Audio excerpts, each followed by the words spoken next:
I am ready. Serbisyong totoo ng GMA News.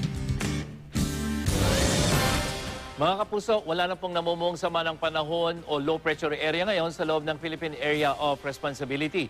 At sa mga kababayan natin sa Visayas, kasama na yung mabubuting taong nagsasagawa ng relief at rescue operations doon, mas maayos sa panahon po ang mararanasan ngayon sa mga susunod na araw.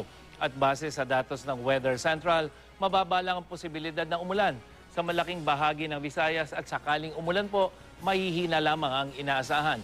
Halos ganito rin ang magiging panahon sa malaking bahagi ng Mindanao, pero may posibilidad pa rin ng mabuong thunderstorm, lalo na sa hapon at gabi. Maayos sa panahon din ang inaasahan dyan sa Central at Southern Luzon, kabilang na po ang Metro Manila, habang sa Northern Luzon, magiging maulap na may mahinang hanggang katamtamang pagulan. At yan ay dahil sa epekto ng hanging amihan ayon sa Pag-asa. Apektado rin ng amihan ang northern seaboard ng Northern Luzon, kaya po matataas ang alon dyan at delikado para sa maliliit na sasakyang pandagat na pumalaot dito.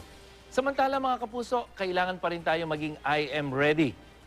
Dahil nasa 2 hanggang 3 bagyo pa po ang inaasahan nating papasok sa Philippine Area of Responsibility bago matapos ang taong 2013. At kapag ganitong panahon, dito sa silangan ng Visayas o Mindanao nabubuo ang mga bagyo at kuminsan ay tumatawid dito sa Visayas at sa Luzon o kuminsan naman ay umiiwas at lumalabas ng ating Area of Responsibility. At yan ang ating ulat panahon. Ako po si Nathaniel Cruz para sa I Am Ready, serbisyong totoo ng GMA News.